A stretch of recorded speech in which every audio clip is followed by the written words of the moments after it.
తెలిసితే మోక్షము తెలియకున్న బంధం. గ్రామ దేవతలు అంటే ఎవరు? నిజంగా వారు దేవతలైనా? ఇది ప్రశ్న అడుగుతున్నారు. గీతా గారు అడుగుతున్నారు ఏలూరు నుంచి. గ్రామ దేవతలు అంటే అసలు దేవతలు అంటే ఎవరు? దేవతలు అందరూ ఒకప్పుడు మానవులే. మానవులు ఉన్నతమైన పనులు చేసి ఉన్నతంగా ఉంటూ క్రమక్రమంగా వాళ్ళు ప్రజల నుంచి ఆరాధించబడుతూ అలా దేవతల స్థాయికి వెళ్తారు. సో మనలో ఉన్న గుణాలను మార్చుకొని ఉన్నతమైన స్థితికి వెళ్ళినప్పుడు దేవతా పోస్టులు వస్తాయి. అది హాస్టల్ దేవతలు అంటే ఏంజల్స్ అనమాట. దేవాత్మలు. దేవతలు వేరు, దేవాత్మలు వేరు. మరి ఈ గ్రామ దేవతలు ఎవరంటే ఈ గ్రామాల్లో ఉండి ప్రజలను కాపాడుతూ ప్రజలకు ఏదో చేదోడు వాదోడుగా ఉంటూ ఉన్న నాయకులు అనుకోండి. వాళ్ళు కొన్నాళ్ళకి చనిపోతారు. చనిపోయిన తర్వాత వాళ్ళకి ఆటోమేటిక్గా ప్రజలందరితో కనెక్ట్ అయి ఉంటారు కాబట్టి వాళ్ళకి కొన్ని శక్తులు ఉంటాయి. లోకల్ శక్తులు ఉంటాయి అన్నమాట. వీళ్ళకి దివ్య శక్తులు ఉంటాయి కానీ జ్ఞానం విషయంలో వీళ్ళు తక్కువలో ఉంటారు. అంటే జ్ఞానాన్ని వీళ్ళు పెంచుకోవాలంటే వీళ్ళని ఆశ్రయించిన వాళ్ళందరూ చిన్న చిన్న కోరికలతో చిన్న చిన్న వాటితోనే ఉంటారు. వాళ్ళ పరిస్థితి అంతవరకే ఉంటుంది. అందుకని గ్రామ దేవతలు అనేది ఒక రకంగా ఆ గ్రామాన్ని ప్రొటెక్ట్ చేసిన మాస్టర్స్ అంతవరకు వాళ్ళు ఉంటారు. జ్ఞానం అన్న దానిలో ఇంక వాళ్ళు ఇంకా వికసించలేదు.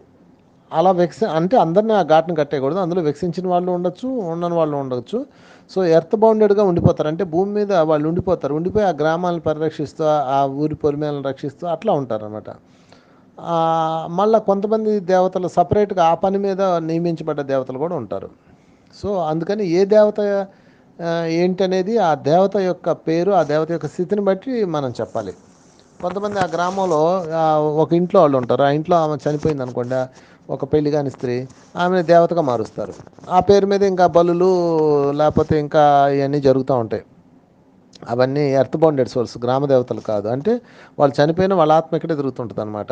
వాళ్ళు ఏం చేస్తారంటే ఎవడో వీక్ మైండ్ కానీ పట్టుకొని నేను పలానా అమ్మనరో, నాకు తాగుడు పోంచండ్రో, నాకు కొలుపులు చేయండిరో అని అరుస్తుంటుంది.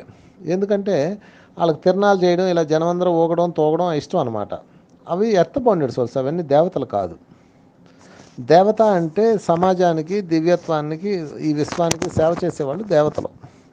మిగతా వాళ్ళందరూ కోరికల చుట్టూ తిరిగేవాళ్ళు అవన్నీ local earth bounded souls. Earth bounded souls అంటే కోరికల ద్వారా బంధింపబడ్డ ఆత్మలు.